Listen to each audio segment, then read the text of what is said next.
Story Nest. Sunny the Squirrel with his bushy tail twitching in excitement, and Freddy the Fox, his red fur gleaming in the dappled light, stood at the edge of the rainbow forest. The trees here swirled with every imaginable hue, their leaves shimmering like stained glass. Their mission, bestowed upon them by the wise old owl of the Whispering Woods, was to find the lost colors.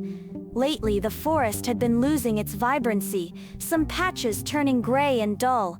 Following a shimmering golden path, Sunny and Freddy ventured deeper. They passed trees with leaves like amethyst and ruby, and flowers that hummed with electric blue and sunny yellow.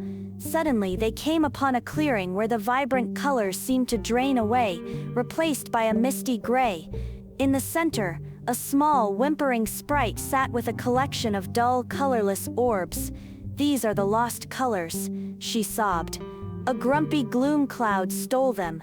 With newfound determination, Sunny and Freddy promised to help. They followed the faint trail of gray leading away from the clearing, ready to face the gloom cloud and bring the colors back to their vibrant home.